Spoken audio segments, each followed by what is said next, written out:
नमस्कार मेरे विद्यार्थी मित्रों। हिंदी आरो चैप्टर नंबर 2 पतंग क्लास 12 से आज हम इस लेसन पर थोड़ा डिस्कस करेंगे और इसके महत्वपूर्ण एमसीक्यूज हैं उन पर चर्चा करेंगे। सभी प्रश्न इम्पोर्टेंट हैं।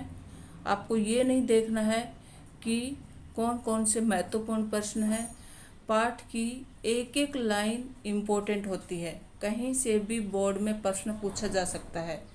तो इसके लिए ये सिर्फ एमसीक्यूज आपको ये बताने के लिए हैं कि प्रश्न इस तरह से बनकर आते हैं, बल्कि आपको जो लेसन है, जो भी पोएम दी हुई हैं, उनको हर एक शब्द को, हर एक वाक्य को ध्यानपूर्वक समझना है, तभी आप अच्छे मार्क्स लेकर आ पाएंगे।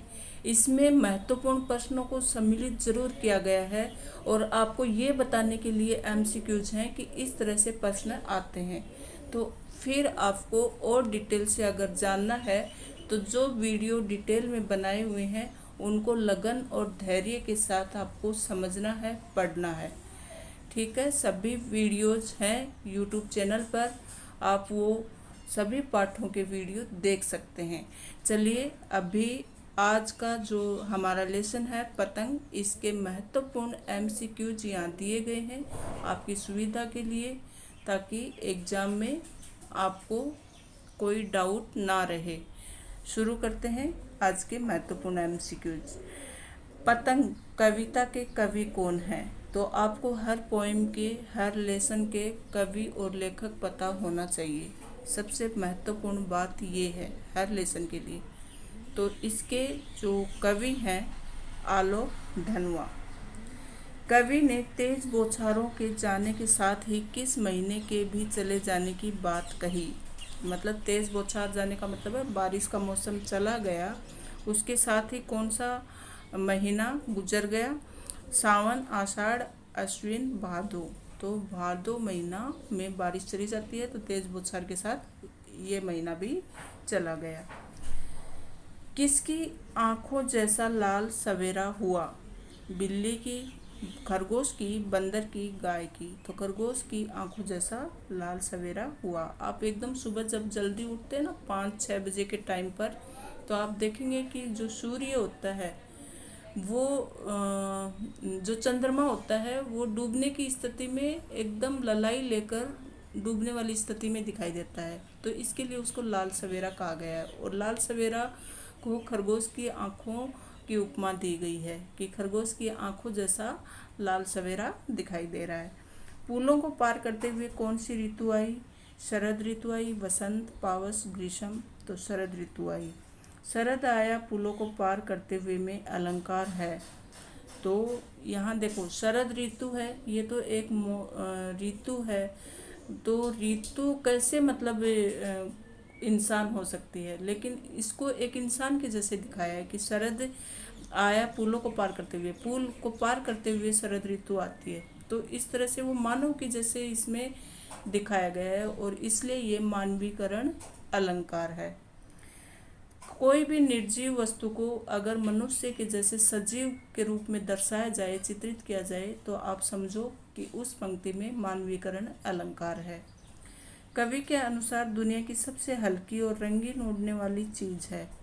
तो सबसे हल्की और रंगीन उड़ने वाली, जैसा कि आपके पाठ का नाम है पतंग, तो इसका आंसर भी होगा पतंग। शरद क्या चलाते हुए आता है? तो शरद साइकिल चलाते हुए आता है। शरद क्या बजा रहा है? शरद घंटी बजा रहा है। शरद बच्चों के झुंड को कैसे इशारों से बुलाता है?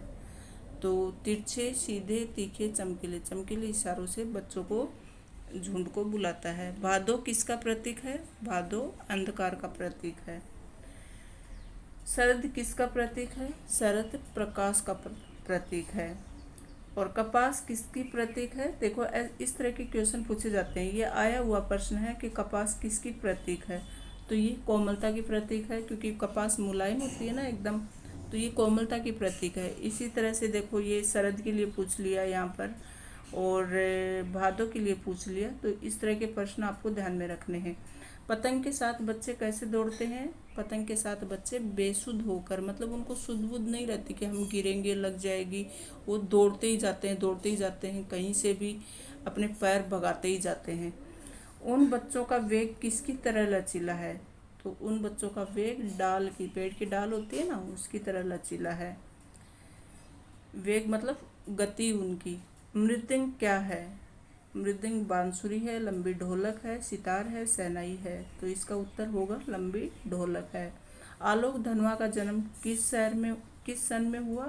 तो 1948 में हुआ। और कहाँ हुआ? मुंगेर में हुआ। मुंगेर कहाँ पर है? बिहार में है।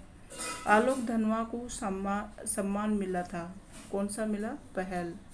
ज्ञानपीठ, मंगला प्रसाद, भारत भारती और पहल, उनको सम्मान जो मिला था वो था पहल। आलोक धनवा ने अध्ययन मंडलियों का संचालन कहाँ किया था? तो उन्होंने जमशेदपुर में अध्ययन मंडलियों का संचालन किया था।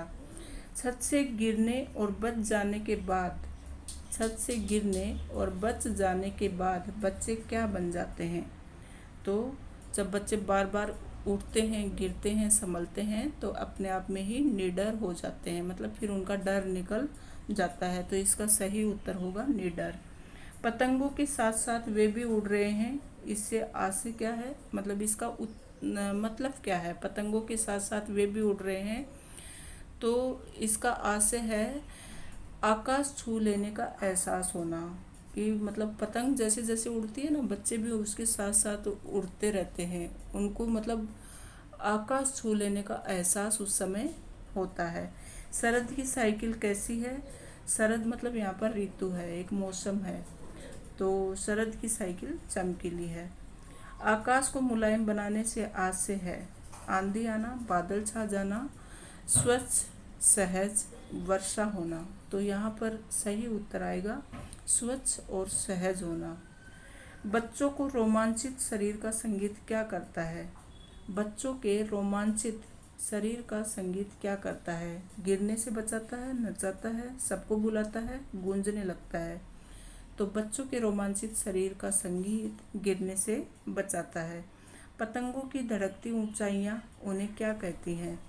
तो पतंगों की धड़कती ऊंचाइयां उन्हें थाम लेती हैं। बच्चे किन के साथ साथ उड़ रहे हैं? तो बच्चे पतंग के साथ साथ उड़ रहे हैं। छतों के खतरनाक किनारों से किसका भय है? तो छतों के खतरनाक किनारों से गिरने का भय है, मतलब बच्चे छत के किनारे किनारे पर चलते हैं, गिरने का भय रहता है, लेकिन बच्चे तो बच्चे रहते हैं, वो सुध बुध खो बैठते हैं पतंग के पीछे ही। जैसे उनकी तमन्ना होती है आकाश को छू लेने का एहसास उनके मन में चलता रहता है, उनको किसी प्रकार का डर नहीं रहता। पतंग कविता में चमकीले विशेषण किसके लिए है? तो पतंगों के लिए है, शरद के लिए है, कठोर दिशाओं के लिए है, इशारों के लिए है।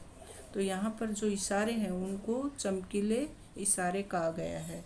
तो चमकीले जो शब्द है वो इशारों के लिए आया है। बच्चे पतंगों के साथ साथ किसके सहारे उड़ रहे हैं? बच्चे कल्पना के सहारे उड़ रहे हैं, वो कल्पनाओं में खोए रहते हैं। पतंग कविता में कपास किसकी प्रतीक है? ये फिर से रिपीट हुआ है, तो ये कोमलता का प्रतीक है। पतंग उड़ाने वाले बच्चे दिशाओं को किसके समय बजाते हैं? तो मृदंग के समान बजाते हैं। मतलब पतंग उड़ाने वाले बच्चे दिशाओं को किसके समय नहीं आएगा यहाँ पर, किसके समान बजाते हैं? तो मृदंग के समान बजाते हैं।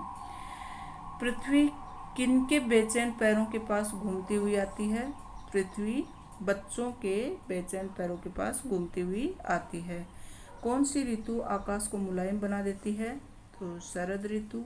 पतंग उड़ाते हुए बच्चे किसके सहारे से भी उड़ते से लगते हैं? रंध्रों के से उड़ते से लगते हैं।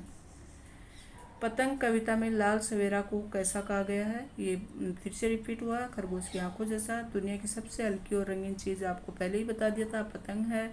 और बांस की सबसे पतली कमानी क्या है? पतंग है। पतंग कविता में कपास किसका प्रतीक है? बार बार रिपीट हो रहा है ये प्रश्न। दौड़ते भागते बच्चे दिशाओं को किस तरह बजाते हैं? सितार की तरह। ये रंध्र, सितार और जो आए हैं शब्द, इन सब को आपको ध्यान में रखना है। धन्यवाद मेरे विद्यार्थी मित्रों, वीडियो को अंत तक देखने के लिए बहुत बहुत धन्यवाद। अच्छा लगा तो लाइक कीजिए, शेयर कीजिए और आपको कौन सी वीडियो की ज़्यादा ज़रूरत है कमेंट बॉक्स में अवश्य लिखें। थैंक